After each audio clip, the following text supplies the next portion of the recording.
Assalamu alaikum wa rahmatullah, cher Bino, j'espère que vous allez bien tranquille. Donc, petite vidéo en réaction à vos posts là pour démarrer le week-end, vendredi soir. Courage à ceux qui travaillent le week-end et bon repos pour les autres, hein, on est d'accord. Donc, sans plus tarder, on va d'abord voir les commentaires YouTube. Donc, il y en a eu un que Tigger qui répond: oui, il n'y a pas que l'adultère. Ça me saoule de voir des musulmines commettre le péché de la fornication. Donc Azina, en mode c'est un péché facilement pardonné. Sache que le péché de la fornication, en fait, il n'est pas pardonné facilement, mais c'est surtout les gens, ils ne savent même pas la définition de la fornication en islam. Parce qu'il n'y a pas que l'acte sexuel, hein, on est d'accord, hein. Donc la fornication, même ceux qui s'aiment amoureusement hors mariage, c'est de la fornication aussi. Parce qu'ils auront pu faire la fornication par la bouche en se parlant, passionnellement, par les yeux en se voyant, passionnellement, et ainsi de suite. Donc voilà quoi. Surtout les gens ne connaissent plus la vraie définition de fornication quoi en islam. Pour eux c'est normal quoi. Les échanges hommes-femmes c'est normal. Tu leur dis demain, l'école n'est plus mixte, les écoles sont séparées, garçons et filles. Ils vont te faire une crise, hein, ils vont sortir, ils vont pas vouloir. T'as compris quoi, ils vont faire une grève, hein. Je te le dis, hein, que ce soit en France, même au bled, hein. Ah, c'est un truc de fou, hein. Depuis, ça fait un peu plus de 15 ans qu'au bled, ils ont remis l'école mixte, alors que l'école était séparée pendant près de 20 ans, un truc comme ça, voilà. Un peu plus de 20 ans même, elle était séparée l'école. Parce qu'elle était mixte à la base après l'indépendance, vu que la France avait tout rendu mixte et avait voulu enlever l'islam du Maghreb. Mais bien sûr, cette même France, aujourd'hui, les gens ils sont en train de faire sous-joute sur cette même France. Je ne dis pas qu'on doit détester la France, mais on doit faire attention quand même. Ok, mais pas vendre notre religion. Voilà, tout simplement. Bref. Alors, qu'est-ce que. Puis, tu as le fameux repentir sincère, donc at-tauba, qui sort de la bouche de ces gens. Sauf que des fois, on n'a pas l'impression qu'ils sont sincères, vu la façon dont ils parlent de ça. Mais bien sûr que y en a, ils se disent faire le repentir sincère, mais ils vont même pas venir voir la personne déjà pour lui dire ouais, excuse-moi, blablabla, pardonne-moi pour ce que je t'ai fait. Ils vont même pas, hein, ils vont faire soi-disant le repentir sincère en disant oh, j'ai pas besoin d'y aller, j'ai ma fierté, pas besoin d'aller lui demander pardon. Et comme vous avez pu le voir hein, dans les histoires, hein, il y en a plein comme ça, hein. Moi, il y a l'autre là, vas-y, hein, tu parles sur moi, tu me traites de pervers. T'es jamais venu me demander, me dire pardonne-moi ou quoi. T'as juste fait vite fait une allusion en me crachant dessus sur un poste là, que t'as voulu rétablir des choses qui sont fausses en plus. Et voilà, c'est tout ce que t'as fait. Ouais, c'est bon, ça, j'avoue, je t'ai traité de pervers, j'aurais pas dû. Ah, tu t'es excusé, et moi, c'est rien encore. Mais il y en a, ils se sont grattés les veines à cause de toi. Il y en a, ils se sont entaillés les veines. Il y en a, ils étaient limite prêts à se suicider ou dépressifs. Donc voilà, hein, à partir de là, ces gens-là, s'ils croient que c'est ça le repentir sincère, ils font ce qu'ils veulent. Mais encore une fois, c'est... Ouais, enfin, la religion, pour certains, c'est un jeu, hein, comme on le sait, hein. Enfin bon, seul Allah sait, certains sont bien évidemment sincères, mais c'est vraiment pris à la légère. Ouais, il n'y a pas de sincérité chez beaucoup, la majorité, je te le dis, hein. Franchement, même moi, hein, ça me dégoûte, mais bon, qu'est-ce que tu veux? J'aurais préféré une communauté bien et tout, mais franchement, heureusement qu'il y a des frères et des sœurs qui sont bien, mais ça se fait de plus en plus rare, hein. Je suis d'accord avec toi, je trouve ça dommage qu'il y ait beaucoup de personnes qui ne croient pas Allah, mais qui sont plus musulmans dans le fond. Après, ce n'est pas bien de juger, mais quand tu vois ces gens, tu te dis c'est dommage qu'ils ne sont pas musulmans. Ça fait de la peine. Oui, parce que tu as des musulmans qui ont la foi par héritage seulement, hein. Et je vais te dire une chose, que T-Girl, je pense que tu vas comprendre ce que je vais dire. Je vais vous dire même une chose à tous là. Il y en a, ils sont gentils. Il y en a, ils sont généreux. Il y en a, ils font preuve de gentillesse, mais au quotidien, hein. Généreux, mais au quotidien. Et tu dis, ouais, c'est une bonne qualité de l'islam que tu as là, Tbarkallah. Sauf que, par exemple, si c'est pour un ou une reconvertie, tu remarqueras que cette personne a été déjà gentille et généreuse avant même de se convertir à l'islam. Tu vois ce que je veux dire? Donc, c'est pas une personne qui a essayé d'aller vers ses qualités alors qu'il n'avait pas ses qualités, tu vois. C'est juste que déjà, par nature, cette personne était déjà munie prémunie quoi, de ces qualités-là. Maintenant, il y a d'autres trucs comme bah, des reconvertis qui, voilà, hein, qui sont des hypocrites, qui vont vers la fornication. qui vont vers l'islam à la carte et tout, bah alors là, tu te poses la question, tu te dis, comment ça se fait qu'il est gentil et tout, mais par contre, il fait n'importe quoi. Ça veut dire l'islam à la carte. Eh ben, pose-toi la question, demande-toi si cette personne reconvertie, elle n'était pas déjà gentille ou généreuse, ou tu vois les qualités que tu peux voir en cette personne, avant même de se convertir. Par contre, voilà, faire un effort sur soi pour essayer d'être, comme qui dirait, quelqu'un de, je sais pas moi, voilà, avec d'autres qualités, c'est compliqué pour eux. Voilà. Donc il faut jamais, jamais, jamais dire c'est l'islam qui a rendu ces gens-là avec ces qualités-là. On n'en sait rien. Moi, je vais pas te mentir, hein, de base, je suis quelqu'un de pas gentil du tout, hein. Je suis quelqu'un de froid, de pas gentil. À la base des bases, je suis quelqu'un de très individualiste, hein. Tu me connais il y a 10 ans, je suis très individualiste. Tu me connais il y a 10 ans, je fais des trucs chelous, hein. Je réponds pas au téléphone, je fais ma vie, les gens, je les calcule que par intérêt, tout ça. Et ben, j'ai changé par rapport à ça. Alhamdulillah, j'ai changé par rapport à ça. Mais j'ai voulu changer parce que j'ai fait un effort sur moi-même. Et je me dis, mais allez, un jour, je sais pas, je suis avec quelqu'un, c'est moi qui paye le manger, c'est pas grave. Je me dis, je le fais pour Allah, je le fais pas pour la personne. C'est ça qui me donne la force de changer, tu vois. C'est pour ça, moi je te dis, il y a des gens, ils n'ont jamais changé, hein. Les qualités, ils les avaient même avant, soit qui rentrent dans l'islam, ou soit pour les musulmans qui ont grandi dans l'islam. T'as compris quoi. Voilà, je sais pas, ils n'ont jamais changé leurs qualités. Voilà, hein, leurs défauts, pardon, par des qualités. Ils avaient déjà, même avant quand ils étaient ignorants, et avant que leur papa leur dise commence à faire la prière et tout ça, ils avaient déjà les qualités qu'ils ont aujourd'hui. Pour la plupart, hein. C'est rare des gens dès qu'ils se reconvertissent, ils changent. C'est très rare. Et ceux-là, franchement, je le dis, hein, super, hein, pour eux, Tabarkallah. Les vrais reconvertis sincères, ou ceux qui sont remis droit dans le chemin, sincèrement. Voilà, ces gens-là, franchement, vous avez tout mon respect et qu'Allah vous récompense. Mais par contre, les autres, là, que vous aviez déjà ces qualités-là, et quand vous êtes converti, vous n'avez pas changé, vous n'avez pas amélioré, rien du tout. Juste les qualités que vous aviez, c'était déjà des trucs que vous avez depuis votre naissance. Bah franchement, remettez-vous en question, hein, je vous le dis, hein. Ah, je vous le dis très clairement. Bon, enfin bref, voilà, les autres commentaires, voilà, hein. Donc on va passer au poste. Donc Éric Zemmour, musulman. Alors j'ai vu ça, c'était, même si ça date d'hier, je l'ai vu que tout à l'heure. J'ai ratissé large pour trouver un post d'hier, Éric Zemmour, musulman. Salam alaikum à tous. J'ai volontairement mis ce titre provocateur afin de vous attirer sur ce sujet. Bah, je savais que de toute façon, tu as fait exprès pour attirer mon attention. Très bien. Continuons. Récemment, j'ai écouté plusieurs interviews de Éric Zemmour, et je dois dire que cet homme est très renseigné. Ah, t'as carrément dit très très renseigné même sur l'islam. Je dirais même qu'il connaît l'islam mieux que pas mal de musulmans en France. Là, je te rejoins entièrement, mon frère ou ma sœur. Ça, c'est vrai. Ensuite, tu dis en effet, Monsieur Zemmour déclare que l'islam n'est pas compatible avec les valeurs françaises, et donc que les musulmans doivent quitter la France s'ils ne souhaitent pas s'adapter à un mode de vie à la française. Ce qui n'est pas faux du tout. Ce qui n'est pas faux du tout. Parce que je dirais qu'une chose, hein, quand vous allez vous marier en France avec le maire, un homme et une femme, vous êtes là, la femme avec le hijab, l'homme avec la barbe, ouais, c'est super, appelez les you, vous allez vous marier à la mairie. Super, ouais. Et le maire, vous voyez que juste avant, il y a deux homosexuels qui sortent de la mairie. Donc vous savez que le maire vient de marier deux homosexuels avant vous. Est-ce que vous pensez qu'il y a la baraka? Moi, je pose une question, j'en sais rien. Moi, je suis pas quelqu'un de science. Je pose la question. Est-ce qu'il y a la baraka ou pas? La baraka d'Allah, bien sûr, ou pas. Ensuite, quand vous avez passé pour qu'il vous marie et qu'il vous fasse signer dans le registre, et après vous êtes marié.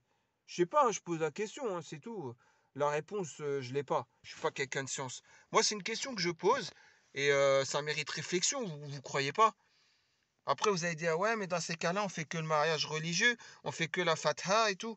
Bah, je dis pas qu'il faut faire que la fatha. Mais la fatha, déjà, elle a plus de baraka que l'acte civil. Après, je dis pas qu'il faut pas faire l'acte civil.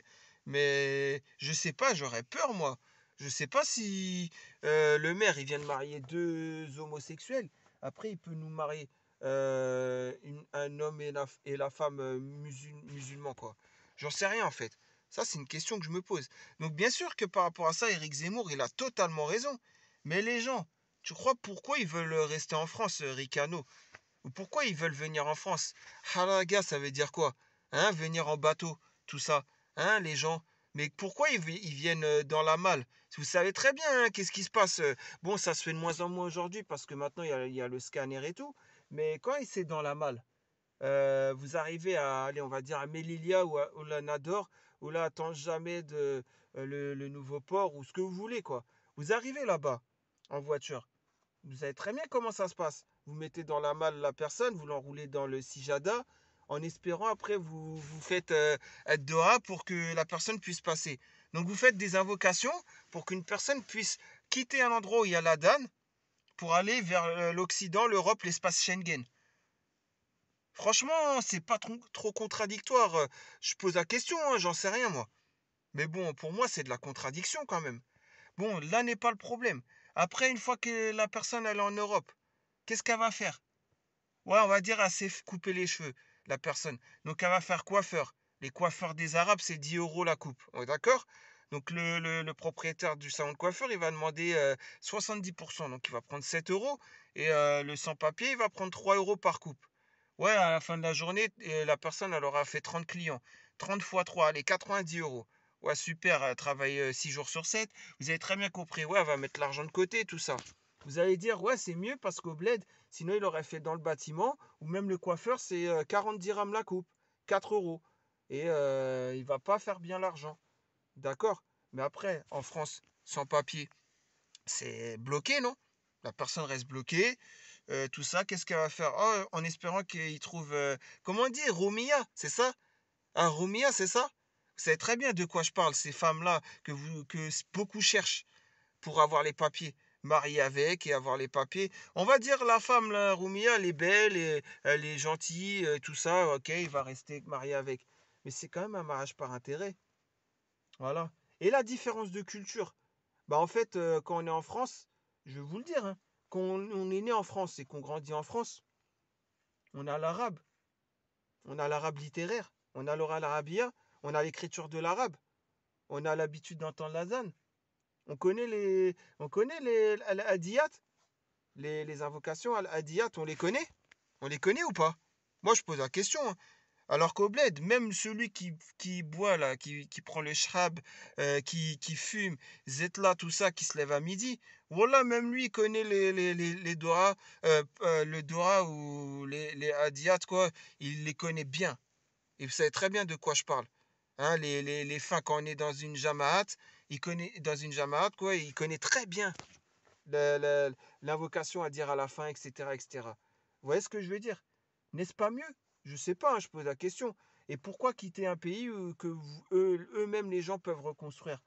Et donc Éric Zemmour, vous lui manquez de respect. Eh, la femme qui a enlevé le voile devant Éric Zemmour, là. Vous avez très bien vu tous la vidéo, hein. La femme, ils l'ont choisi, hein. Au début, elle dit, ouais, je suis né au Maroc, je suis venu en France, blablabla. Ouais, j'enlève mon voile si vous enlevez votre cravate. Eh, pourquoi vous insultez la femme? Pourquoi vous insultez Éric Zemmour aussi? Déjà, pourquoi vous remettez pas en question le fait que y a la communauté tout entière qui veut s'égarer? Avant de parler d'Éric Zemmour ou de cette femme qui a enlevé le voile, on ne devrait pas déjà voir nous et notre communauté si on est bien guidé? Qu'est-ce qu'on cherche? On cherche le confort. On cherche quoi? La maison? L'écran 4K? On cherche quoi encore? Le lecteur Blu-ray? L'abonnement Netflix? Ah non, c'est Prime, Amazon Prime maintenant. Les matchs, c'est plus Bein, c'est Amazon Prime, c'est ça? Pour voir PSG Marseille. C'est quoi qu'on cherche? Le Sidaria le plus cher? Avec le coffre? Avec la table? Je sais pas, hein, dites-moi, hein, si c'est pas ce qu'on cherche en France. Moi le premier, hein. Moi le premier, je dois te dire à Starferola, moi le premier. On cherche le frigo américain. On cherche le Baez. Combien? Deux places? Trois? Des fois, même le Baez, s'il peut faire quatre places, on va le demander. Qui n'a jamais fait ça? Aller à Conforama et demander, ouais, le Baez, vous avez que deux places, 2 mètres 40 seulement. Vous avez pas le plus là, 3,60 m, 4 places là, pour le confort. Qui ne l'a jamais fait ça? Moi, en tout cas, j'en connais pas. Moi, le premier, hein, je vous le dis, hein. Et moi, le premier, je dois me remettre en question sur ça. Donc, bien sûr, le mode de vie, nous, c'est pas Azzourd. Eh, pour les plus calés d'entre vous, ça s'appelle pas Azzourd. C'est pas l'ascétisme Azzourd. Bon, j'ai étudié pendant 6 mois Azzourd. Ok? Et au final, j'ai pas encore bien mis ça dans ma tête, bien que je sais exactement ce que c'est et je sais très bien l'enseignement de l'imam Ahmad par rapport à Zord, qui est l'ascétisme, le fait de laisser les biens de ce bas monde. Ouais, et pourtant je l'applique pas. Donc moi, le premier, je dois me remettre en question. Mais vous le connaissez, vous aussi.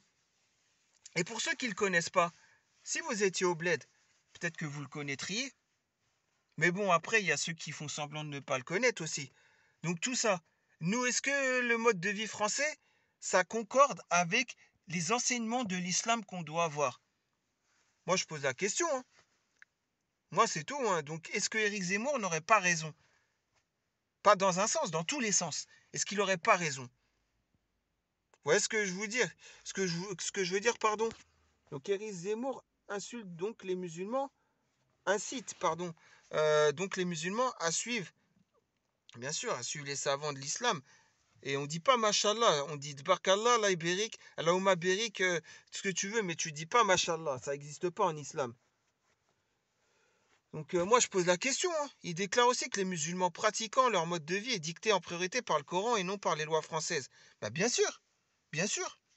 Moi, voilà, hein, il y a des choses bien dans le Coran que les Français vont dire bravo, comme par exemple, ou dans la Sunna, comme par exemple le fait qu'on ne doit pas dormir sans qu'on n'est pas sûr que son voisin ait pu manger à sa faim. Vous voyez ce que je veux dire? Qu'il ne soit pas dans la galère, dans la misère. Ça, les Français vont dire, ah ouais, bravo, si c'est ça la Sunna, c'est très bien. C'est la solidarité. Mais quand c'est des autres trucs qui vont pas avec la loi française, je vais vous dire une chose. Il y a des musulmans, ils vont cacher, hein. Ils vont pas, voilà, vous voyez ce que je veux dire? Je sais pas, moi, je prends un exemple. Par exemple, voilà, si on doit faire la prière, peu importe où on est, hein, on doit le faire en direction de la Qibla. C'est au travail ou quoi, on va pas la faire à l'heure. Alors qu'on doit la faire à l'heure. Ah non, il y a le patron, comment il s'appelle, Charles, ou je sais pas quoi, Jacques, ou Pierre-Paul, ou Jacques, quoi.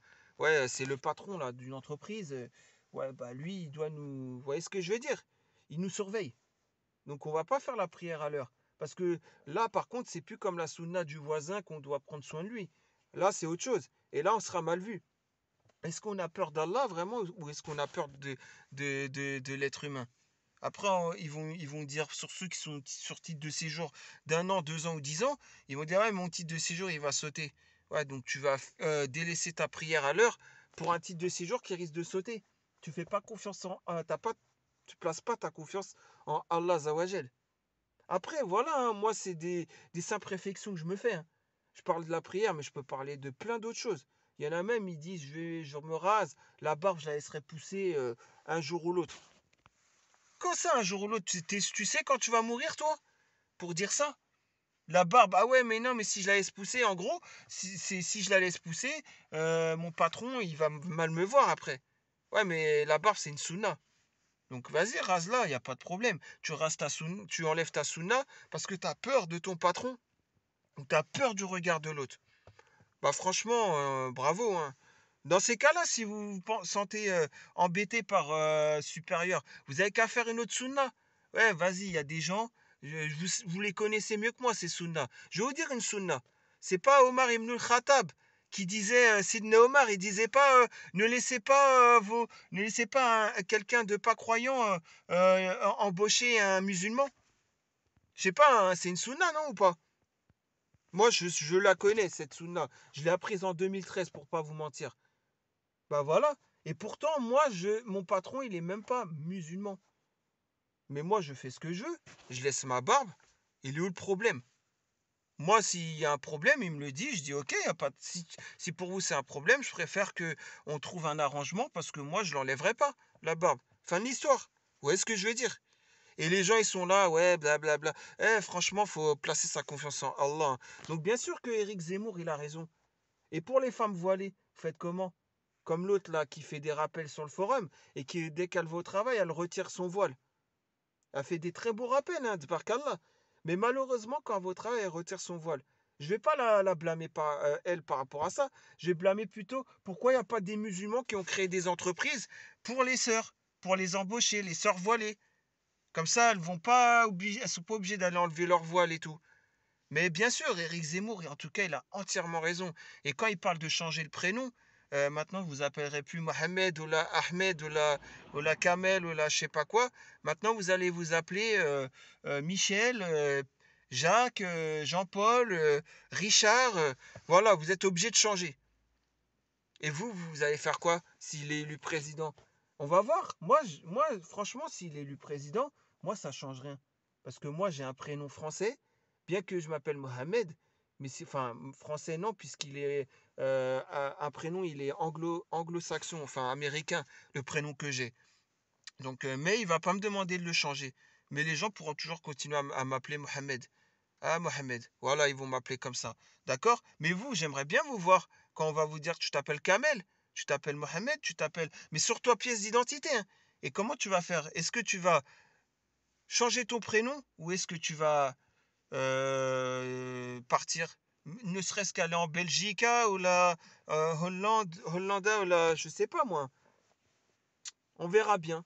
Mais moi, je connais déjà la réponse. Je connais déjà la réponse, hein. Je sais très bien qu'il y en a, ils vont dire ok, je change mon prénom, hein. Ils vont dire parce qu'en islam, ouais, j'ai le droit de changer de prénom. Pas besoin d'avoir un prénom. Enfin, je suis libre tant que c'est pas un prénom ouais, qui est de l'association à Allah. C'est bon quoi.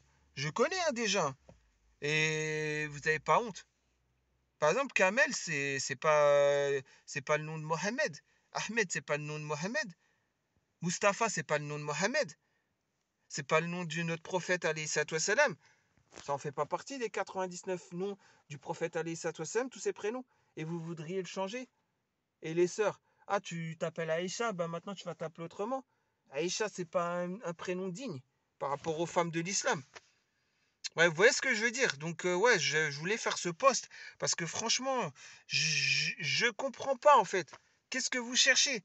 Vous savez très bien que demain, on va se faire cracher dessus au lieu de préparer et d'assurer nos arrières en créant des entreprises spécialement pour les frères et les sœurs, pour qu'on puisse porter la barbe, pour qu'on puisse dans certains postes garder même le camis et les femmes puissent porter le voile et avoir la abaya normale et pas montrer leur forme, au lieu qu'on prépare nos arrières et tout ça, et que même si Zemmour y passe, il pourra rien faire parce que les entreprises sont déjà créées, il y a l'URSSAF, il y a tout ça, etc. Bah à la place, on dort. Et qu'est-ce qu'on va faire? Ah bah, pourvu que je me fasse embaucher. C'est comme une fois, j'ai parlé avec une sœur. Ouais, une fois, j'ai parlé avec une sœur et donc elle travaille à L'Oréal à Orléans, l'entreprise L'Oréal. Elle fait les recherches là pour les parfums et tout. Voilà, ou je sais plus, non, c'était pas les parfums, les shampoings, je crois.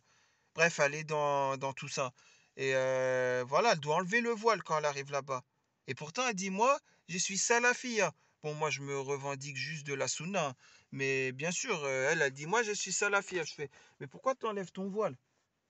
Et après, voilà, on a pu échanger par rapport à ça. Moi, ça m'a pas plu, hein. Je lui ai dit, hein. Et après, bah voilà, hein, on a arrêté de se parler. Mais bon, pour vous dire, alors que c'était dans le but d'un mariage. Donc pour vous dire. Et L'Oréal, c'est quoi? C'est Liliane Bettencourt. L'Oréal, c'est pas des fonds qui ont été financés pour Israël. Moi, je sais pas, hein, je pose la question, hein.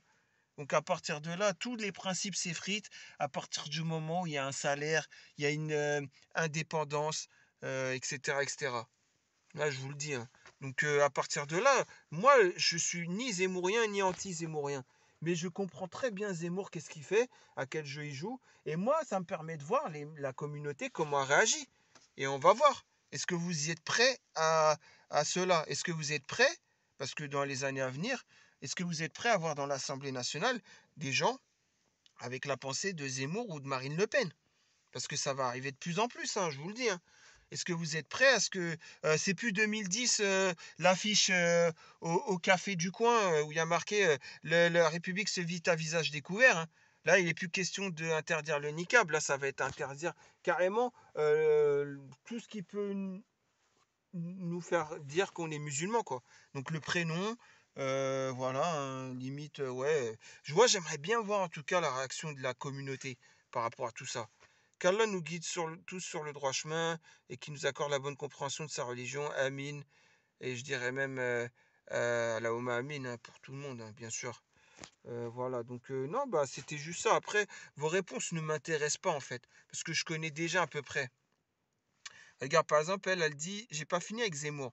Il dit, on change de prénom, ok, très bien. Karim Benzema devient Vincent Benzema. Adama Sissoko, je pense que tu parlais d'un Malien ou d'un Sénégalais, donc je dirais Adama. Adama Sissoko devient Paul Sissoko. Je vois pas la différence sur un CV, ça change rien du tout. Ils auront beau essayer de travestir nos identités face à un employeur, Vincent aura toujours sa tête de maghrébin et Paul sa peau ébène. Ah mais sauf que moi ce que je reconnais un musulman, c'est par son prénom, je te le dis, hein. Par son prénom. C'est-à-dire même s'il a un prénom et il est reconverti, il va me dire non, appelle-moi comme ça. Eh ben je vais l'appeler comme ça. Par exemple, je sais pas moi, Abderrahim ou la Abdelkader ou la ce que tu veux, hein, ou la Noureddin ou la je sais pas quoi, tu vois. Bien sûr, moi je reconnaîtrais un musulman par ça. Tu vois ce que je veux dire? Bien qu'il peut garder son prénom qu'il avait avant sa reconversion. S'il ne, bien sûr, n'est pas contraire, s'il ne fait pas, c'est pas un prénom qui amène à l'association, au shirk. Mais bon, en tout cas, moi, ça serait dommageable de voir que leurs prénoms doivent changer. Tout ça pourquoi? Ah, parce que le SMIC, il est à 1250, 1300 € en France, et qu'au Bled, il est à 2500 dirhams, à 250 euros. Juste pour ça. Donc, si c'est une question d'argent, pourquoi on ne développe pas les pays du Maghreb et les autres pays? Ah, ouais, parce que vous allez dire, il y a trop de corruption. Ah, bah, bien sûr, vous n'êtes pas assez grand pour dénoncer la corruption. Pour qu'on puisse en. Moi, j'aimerais m'installer au Bled. J'aimerais m'installer, moi, fait le Maghreb. Dans tout le Maghreb entier. J'aimerais bien. J'ai essayé, en plus de ça. Moi, on m'a pas accepté. On m'a pas donné de titre de séjour. Pourquoi, à votre avis? Pourtant, j'avais de l'ambition, j'avais des projets. Voilà, hein, tout simplement. Mais là, au final, regardez. Moi, je suis encore en France. Et vous, vous êtes là, vous n'avez même pas, je suis sûr, essayé pour la plupart d'entre vous, hein, de vous installer au Bled. Astaghfirullah. Parce que la France, le confort. Moi, le premier, hein, ça revient à ce que je disais tout à l'heure. Voilà. Et donc, Zemmour, il le voit bien. On serait capable de vendre notre religion juste pour pouvoir asseoir nos petites fesses sur un sidari confortable qui n'y a pas au bled. Et que, voilà, vous avez compris. Ouais, au bled, il n'y a pas les congés payés, il n'y a pas ci, il n'y a pas ça. Bah, c'est normal, mais si vous crachez sur le bled, jamais vous allez faire avancer le bled. Rappelez-vous, hein, vous, vos parents ou vos grands-parents, quand ils sont venus en France, tous les principes religieux se sont effrités, hein. Et ça, on le sait très bien. Donc tu dis, en France, ils ne t'aiment pas, ils n'aiment pas l'islam, c'est pas compliqué. Pourquoi tu restes ceux qui dirigent ce pays, donc ceux qui te commandent ne t'aimeront jamais jusqu'à ce que tu renies ta religion? C'est pas moi qui le dis, mais Allah. Oui, c'est dans le Coran, bien sûr. Et t'as très bien parlé, Ricano. Mais qu'est-ce que tu crois qu'elle va dire par rapport à ça? Et en plus, là, elle ne pourra pas dire c'est un verset ambigu, puisqu'il n'y a pas de double sens. C'est dit comme c'est dit, quoi. Franchement, à titre personnel, je suis très apprécié. Les personnes que je côtoie au quotidien m'apprécient. De tous milieux sociaux et origines confondues. Alhamdulillah. Le Malik Alhamd. Eh ben, ok, d'accord. C'est ce que tu dis, hein. Attends, ouais, je sais pas ce qui s'est passé là. C'est ce que tu dis, ouais, voilà. C'est ce que tu dis, si ouais 75. Ok, pas de problème. Bah, dans ces cas, ça veut dire que tu portes le voile. Ça veut dire que tu fais ta prière à l'heure. Par exemple, la salade dehors, elle est à 12h59. Par exemple, hein, elle est à 12h59. Donc, tu es en train de parler avec ton patron ou ton N plus 1 au travail. Ça veut dire, ah, attendez, c'est salade dehors. Je vais faire ma prière, je vais faire mes ablutions avant et je reviens. On va continuer à parler de ce qu'on disait. Donc, tu le fais ça, alors, ça veut dire. Parce que là, tu es en train de dire que tu es très apprécié. Moi, je dirais que tu es très apprécié si voit 75. Parce qu'au moment où il est 12h59, tu t'en bats les reins de la prière. Moi, je pense plutôt que c'est ça. Et qu'ils t'apprécient parce que justement, tu renies une partie de ta religion, histoire de faire la prière à l'heure. Voilà. Oh, c'est pas grave, oui, je parle avec mon patron, je peux pas, il est 12h59, je peux pas faire la prière. Je suis en train de parler avec mon patron. Ah, je la ferai à 15h quand je. Et encore, je suis pas sûr, mais quand mon N plus 1, il est parti faire un tour et qu'il est pas pendant une demi-heure, peut-être que je pourrais faire ma prière. Ah, sinon, je rattraperai tout le soir à 20h quand je rentre, hein. Vous voyez ce que je veux dire? Moi, je dirais plutôt que tu es apprécié en ayant cette pensée-là. Dites-moi si je me trompe, hein. Et vous savez très bien de quoi je parle aussi, hein. Ah, moi, franchement, je comprends plus cette communauté, hein. Ouais, d'accord, maintenant, Zemmour, c'est devenu une référence islamique. T'as raison, cher Zemmour. C'est pas une référence islamique, mais en tout cas, c'est moins un hypocrite que beaucoup de politiciens qui font semblant devant nous. Ouais, t'es musulman, c'est pas grave. Eh, rappelez-vous Macron, hein, quand il voulait voir l'autre, là, celle qui était au Mali. Vous vous rappelez qui était emprisonnée au Mali, que Macron a soi-disant libérée. Vous vous rappelez ou pas? Et qu'elle a dit, c'était une Française, je sais plus son nom, mais son nom de reconverti, c'était Meriem. Et qu'elle a dit, écoutez-moi, le président, moi c'est Meriem, je suis reconverti à l'islam maintenant. Et Macron, après, il a annulé dans son agenda. Il n'est pas parti la voir, cette femme âgée qui s'est reconvertie à l'islam, qui avait certes pas le voile bien légiféré, mais qui avait un foulard, même si on voyait un peu ses cheveux de devant. Mais vous avez très bien compris, quoi. Donc lui, il est un gros hypocrite, hein, Macron. Voilà, hein, il vous a pas embêté. Bah, sache que ce soit François Hollande, Macron ou même Sarkozy avant, ils nous ont embêtés. Mais ils nous ont embêtés sans le dire, en faisant passer des lois contraires à l'islam, en bafouant, tout ça. Voilà, hein. Moi, j'oublierai jamais le jour où Manuel Valls, un vendredi, il a dit, je passe à la mosquée d'Evry, Courcouronne, la grande mosquée d'Evry, Courcouronne, et que l'autre, le recteur de la mosquée de la Évry Courcouronne, vous savez très bien, hein, pour ceux qui connaissent, c'était en 2012 ou 2013, et que ce recteur de la mosquée d'Évry-Courcouronne, la troisième plus grande mosquée d'Europe, hein, eh ben, il a fermé les portes pour la prière de Jumora. Voilà. Et à la place, pourquoi? Pour recevoir Manuel Valls qui était rentré et qui, je crois, il a même pas enlevé ses chaussures. Vous voyez ce que je veux dire? C'est ça le respect. Au moins Zemmour, il le dit, j'aime pas l'islam. Et l'islam n'a rien à faire en France. Au moins, il n'est pas hypocrite. Pour ça, là, vous êtes là, en fait, vous en avez rien à faire. Vous n'êtes même pas posé la question de quoi que ce soit par rapport à l'islam. Je vous jure. Bon, enfin bref, en tout cas, qu'Allah réveille cette communauté d'endormis, hein, c'est tout ce que j'ai à dire. On va passer à un autre poste. Donc, petit trésor. Hier à 21h46, Assalamu alaikum. Ça fait un moment, je suis devenue distante de mon mari, je ne dors plus près de lui. Pour le moment, je vis un stress terrible à cause de mon passé et cause d'être choqué que les gens à qui j'ai tout confié et sont en train de me faire que du mal. Alors je commence même à perdre confiance à mon mari. Je dis peut-être, lui aussi un jour il va me trahir. Franchement, je suis perdu. Bon, déjà pour commencer, remettons les choses à leur place. Toi, tu étais au Maroc, on est d'accord? Un Belge, que je sais même pas s'il était reconverti à cette époque-là, il avait fait un voyage au Maroc. Vous êtes vu, ou alors vous êtes parlé par internet au préalable, mais après vous êtes vu au Maroc, et il t'a fait tes papiers pour te ramener en France. D'accord? Jusque-là, on est d'accord. Ton père, il voulait pas de lui, et toi, t'as désobéi à ton père et t'as dit, j'y vais quand même. Peut-être que ton père, il a demandé à ce Belge, récite-moi les 10 dernières sourates. Peut-être qu'il savait même pas réciter la shahada. On ne sait pas, hein. Bon, on va être dans le bon soupçon. On va dire que c'était un reconverti sincère. Il t'a fait venir en Belgique, t'as désobéi à ton père. Ensuite, vous avez eu un enfant ensemble.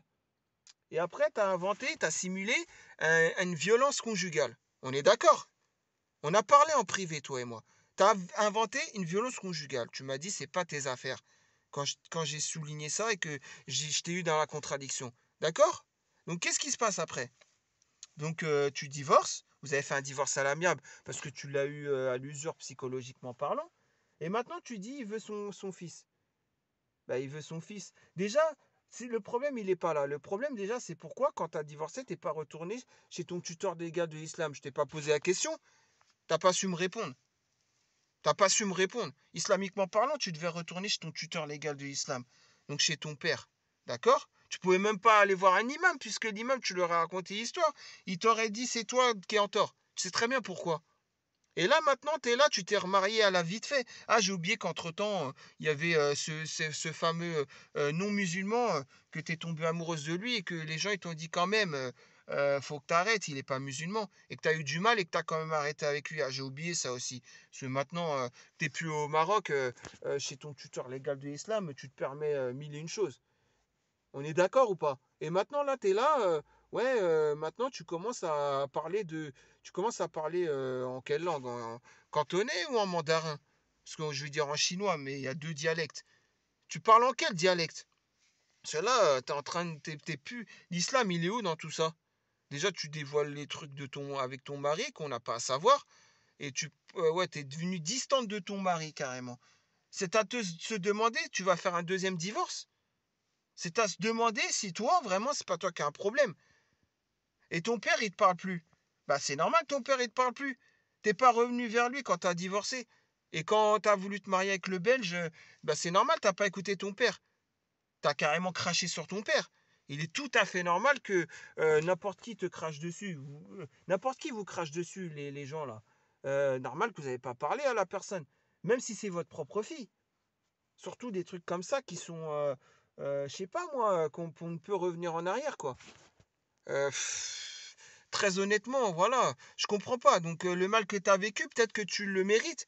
Peut-être parce que si tu payes ce que tu as, tous les péchés que tu as pu faire. Moi, je sais pas, hein. Je me dis que Rabbi Kbir. Donc j'en sais rien, moi, après. Mais les gens, ils sont pas dupes, hein, les gens. Je pense que dans les commentaires, les gens, ils sont pas dupes. Salam, tu as trop vite fait de refaire ta vie. Tu n'as pas pris le temps de tourner la page psychologiquement avec ton divorce. Bah tiens, Arkassi, elle est très bien.